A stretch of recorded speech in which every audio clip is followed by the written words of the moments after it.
जय जय श्री राम, जय जय श्री राम, जय जय श्री राम, जय जय श्री राम, जय जय श्री राम, जय जय श्री राम, जय जय श्री राम, जय जय श्री राम, जय जय श्री राम, जय जय श्री राम, जय जय श्री राम, जय जय श्री राम, जय जय श्री राम, जय जय श्री राम, जय जय श्री राम, जय जय श्री राम, जय जय श्री राम, जय जय श्री राम, जय श्री राम, जय जय श्री राम, जय जय श्री राम। नमस्ते एवरीवन, आप सभी को महात्मा बुद्ध की जन्मदिन की हार्दिक शुभकामनाएं। और आज वैशाख पूर्णिमा है। पूर्णिमा के दिन जो है चांद जो है अपनी पूर्ण कला से युक्त होता है, तो वहाँ पे बिल्कुल जो है गोल जो आपको बिल्कुल चांद दिखाई पड़ेगा। और जो है उस दिन आपको ध्यान और पूजा करने से आपको मानसिक शांति मिलती है, आपकी सारी पीड़ाएं शांत होती हैं। और जब आपकी सारी पीड़ाएं शांत हो जाएं तो उसी को ही निर्वाण कहा जाता है, उसी को ही निर्वाण कहा जाता है। तो आप ध्यान और पूजा करिए जिससे कि आपकी सारी पीड़ाएं जो है वो शांत हो जाएं।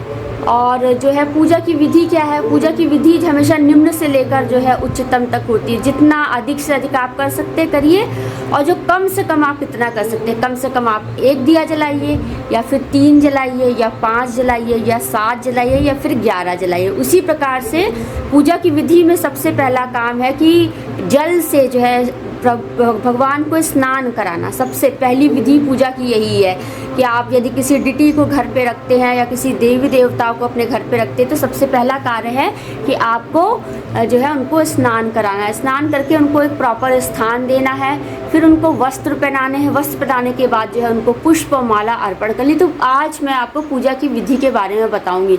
अब विधि में क्या है, आप 1 फूल भी अर्पण कर सकते हैं और आप 10 मन फूल भी भगवान को चढ़ा सकते हैं। तो पूजा की विधि में जो है पुष्प अर्पण करना है। पुष्प अर्पण करने के बाद जो है आपको जो भोग अर्पण करना है, फिर भोग अर्पण करते हैं, आरती करते हैं। आरती हमेशा भगवान को पूरा ऊपर से नीचे तक किया जाता है। उनके मुख पे ले जाकर, उनके चरणों पे ले जाकर, उनके शरीर के सभी अंगों को घुमाते हुए जो है आरती करने का विधान है। तो उसमें आप कुछ भी कर सकते हैं।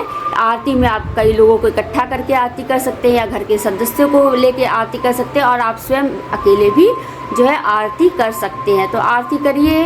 और जैसे मैं अभी आजकल आरती पूजा करती हूँ, मैं वीडियो अपलोड कर देती हूँ। अब वीडियो बनाने में बड़ी समस्या रहती है, तो पूजा के वक्त मैं वीडियो नहीं बनाती हूँ, तो मैं पूजा के बाद ही जो है आपको वीडियो जो है पोस्ट करती हूँ। फिर आपने क्या किया कि अब आप ध्यान और पूजा करनी, ओम शब्द का उच्चारण करना है। तो बेसिकली क्या है कि यदि आप कमेंट्री फॉलो करिए और नहीं है तो सिर्फ आप ओम का उच्चारण करिए। तो जैसे हम लोग ओम बोलते हैं तो भगवान शिव के लिए ओम नमः शिवाय बोलते हैं, भगवान विष्णु के लिए ओम श्री विष्णुवे नमः बोलते हैं, भगवान कृष्ण के लिए ओम श्री कृष्णाय नमः बोलते हैं, ओम श्री माँ दुर्गे नमः बोलते हैं। तो इसी तरह से हर एक डिटी के बारे में, हर एक देवी देवता को हम प्रणाम करते हैं, उनको नमस्कार करते हैं। तो सभी देवी देवताओं को नमस्कार आप कर रहे हैं। फिर एक ऐसी स्थिति आती है जहाँ पर आप केवल ओम पर जो है ध्यान करते, केवल ओम पे ध्यान करते। तो ओम में भी वही बात है, आप 11 कर लीजिए, 21 कर लीजिए, 51 कर लीजिए, या फिर 108 करिए। ठीक है, तो 108 का प्रोविधान माना जाता है। जप माला में भी हम 108 मोती लेके जो है जप करते हैं। 108 जो है ओम का उच्चारण करिए। इससे जो है दिमाग में, जो आपके ब्रेन में जो भी समस्याएं हैं, जो निगेटिव एनर्जीज है, वो सब निकल जाती हैं,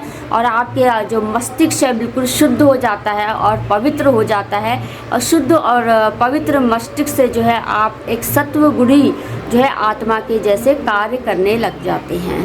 तो आज जो है मैं ज़्यादा कुछ नहीं कर पा रही हूँ क्योंकि हमारे घर में वाइट वॉश और पेंटिंग हो रहा है। तो जस्ट मैंने आज भगवान जी की पूजा कर ली है, और अभी तो मंगल बुध तक इस कमरे में भी पूजा होगी। तो फिर मुझे अपने भगवान को यहाँ से हटाना पड़ेगा, और फिर जो है प्रॉपर तरीके से दोबारा से हमें सेट करना पड़ेगा। तो भगवान गौतम बुद्ध का आशीर्वाद हम सभी पे बना रहे, यही हम ईश्वर से प्रार्थना करते हैं।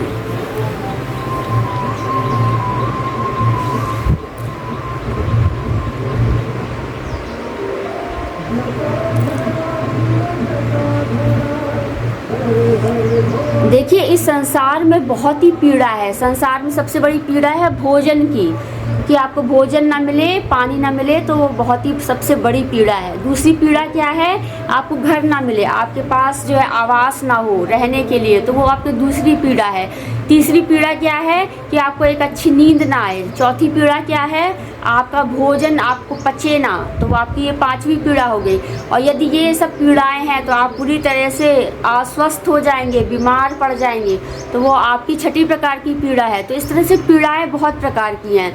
किसी की आँख खराब है, किसी का कान खराब है, किसी का हाथ खराब है, किसी का पैर खराब है, तो ये सब पीड़ाएं हैं। तो भगवान गौतम बुद्ध जब अपना घर छोड़ के, अपना महल छोड़ के गए थे, अपने पत्नी और बच्चों को छोड़ के गए, तो पता करने गए कि भाई ये पीड़ा संसार में क्यों है, हमें सांसारिक पीड़ा से मुक्त होना। तब उन्हें जो है बोध गया में जो है निर्वाण प्राप्त हुआ, उनको जो है ज्ञान प्राप्त हुआ, जब उन्होंने ध्यान और समाधि जो है वृक्ष के नीचे जो है वो लगाई। तो हम सभी परेशान, हर व्यक्ति परेशान, हर एक स्त्री पुरुष बच्चा परेशान है। आजकल छोटे छोटे बच्चों की कितनी परेशानी है।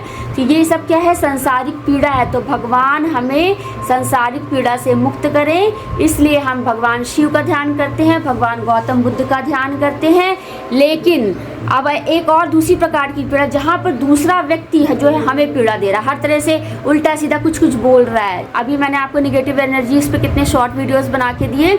जैसे सपोज मैं यहाँ बैठी हुई हूँ, तो मेरा घर के आसपास कुछ लोग हैं, कुछ लोग कुछ उल्टा सीधा बोलते जा रहे हैं, जिससे कि मेरे दिमाग पे वो असर करे। कुछ उल्टा सीधा बोलते जा रहे, तो वहाँ पे एक टॉलरेंस लेवल है कितना।